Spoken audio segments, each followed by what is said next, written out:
Hey, how you doing? This is John, and welcome to John's Long Box.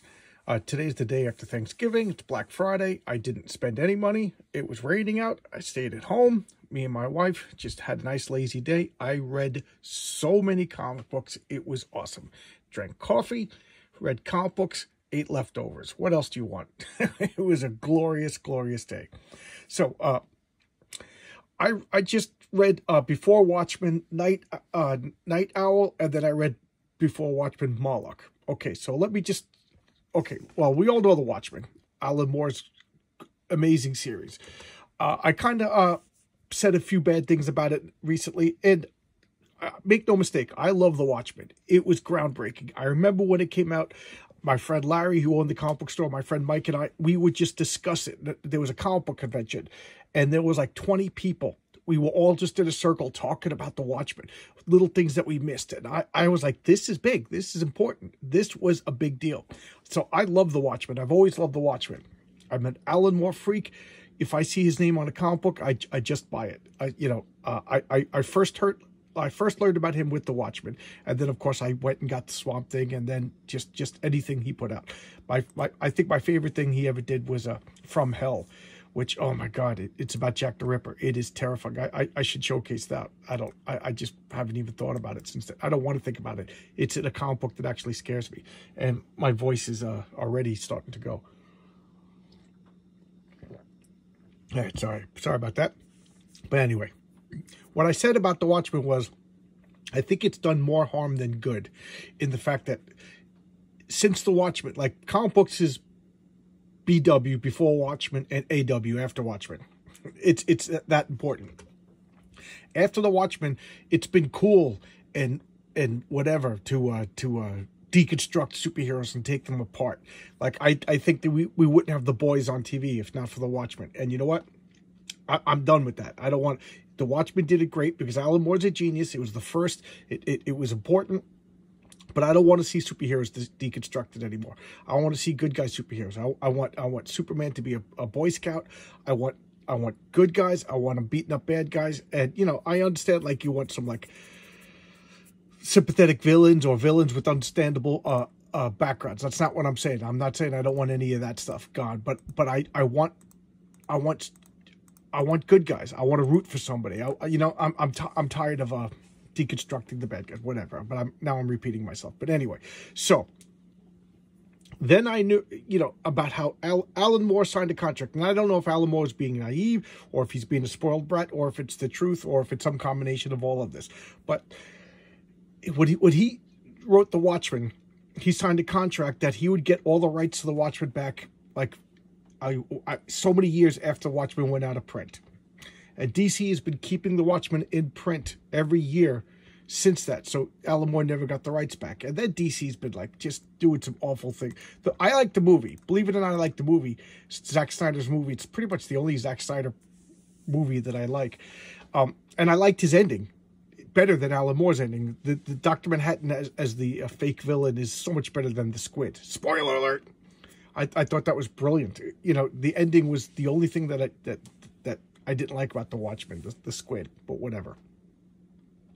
So there you go. I didn't even watch the TV show because the TV show was just alt-right Nazis.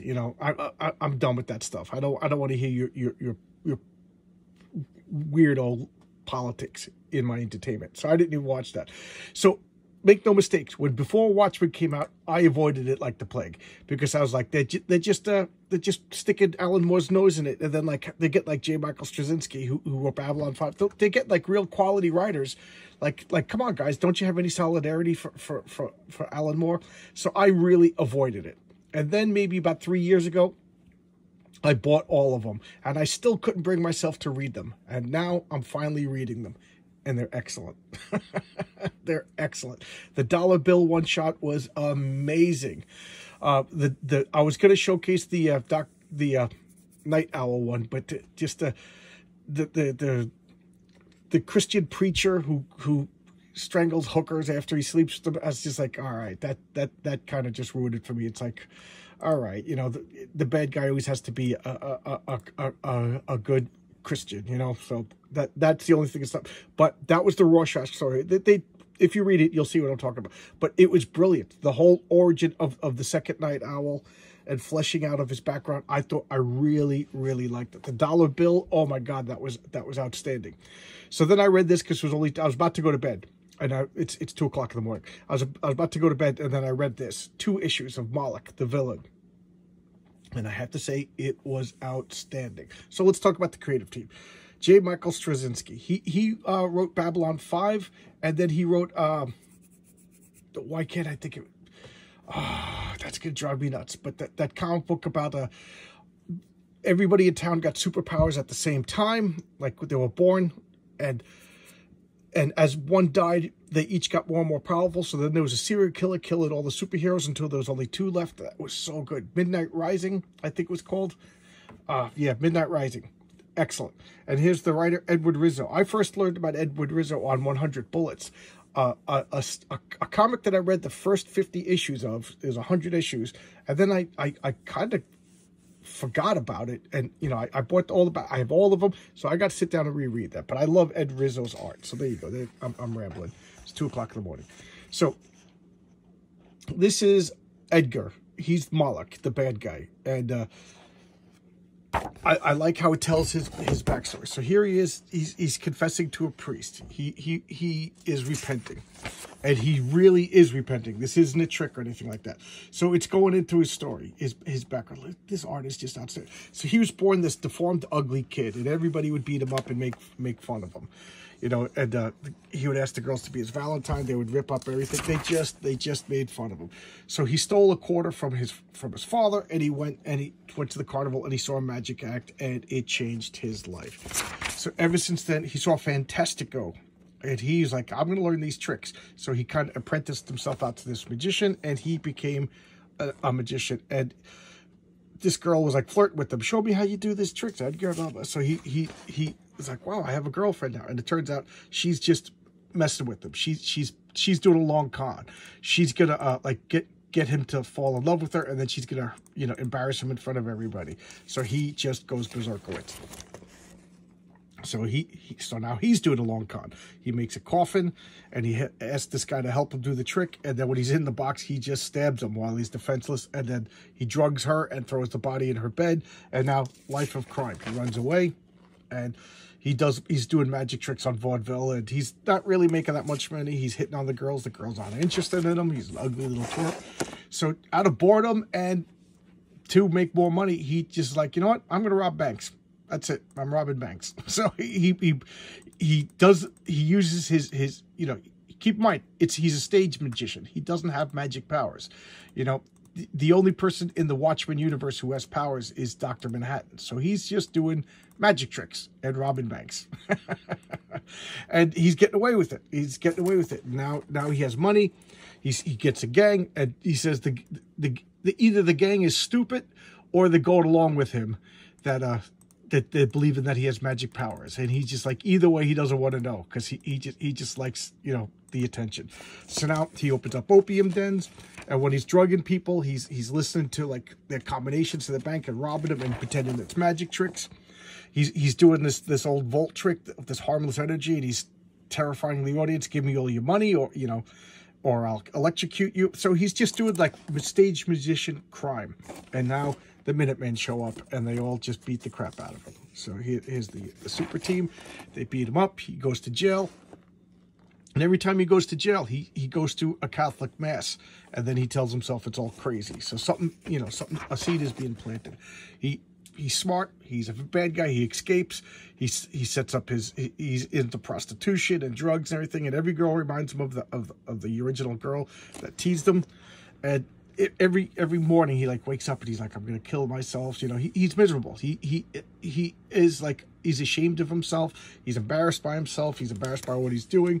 And then he has his cup of coffee, and he goes and commits crimes again. So he's like a self-loathing bad guy. And he's on the top of the heap, you know. And then who comes in? Dr. Manhattan. And Dr. Manhattan says, you could run, but I already know where you are. I've already captured you, the whole Dr. Manhattan thing. And he goes to jail. And when he goes to jail, he's just like, this is it. You know, I can't win anymore. Guys like Dr. Manhattan. So he's like, I need supernatural help. And he repents, and he turns to Jesus.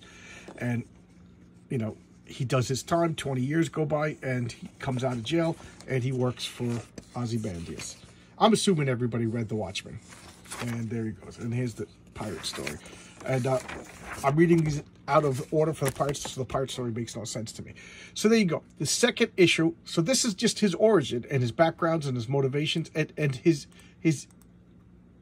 legitimate repentance. He's now a good guy. This isn't a trick. And if you remember in The Watchmen, the comedian finds him shot in the head.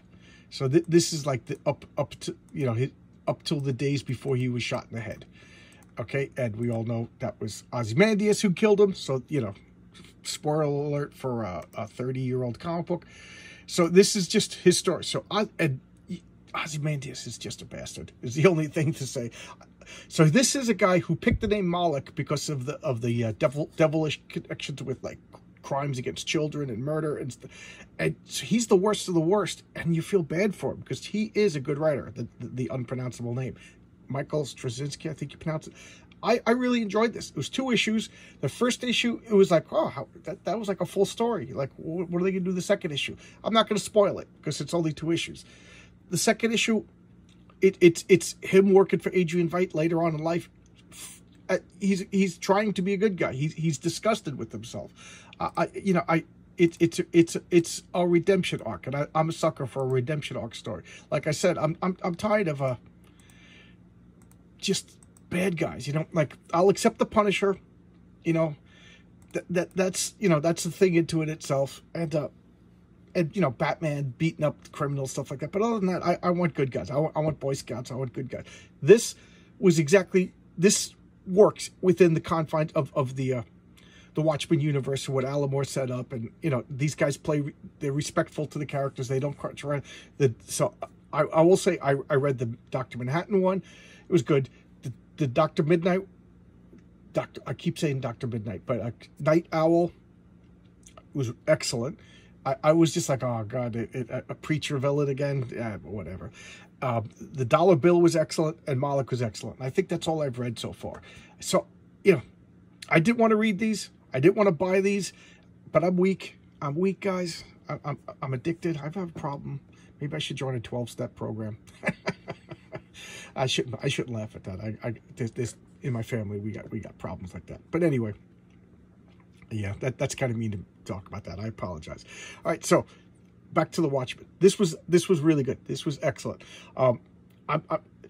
Part of me is just like, hey, Alan Moore, stop being a crybaby. You're not you walked into this. You're a genius. You walked into this with open eyes. You knew how DC was going to treat you. And then part of me is like, DC, you bum. Why'd you do that to Alan Moore? You know, what could he have done with the rights? I don't know. He just would have made more money. I don't know. Would he have continued the Watchmen universe? I don't know. Alan Moore doesn't seem to go back to stuff once he walks away from it. But there you go.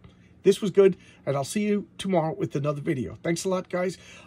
Somebody requested Web of Spider-Man. I'm going to go dig out Web of Spider-Man. All right? Bye-bye.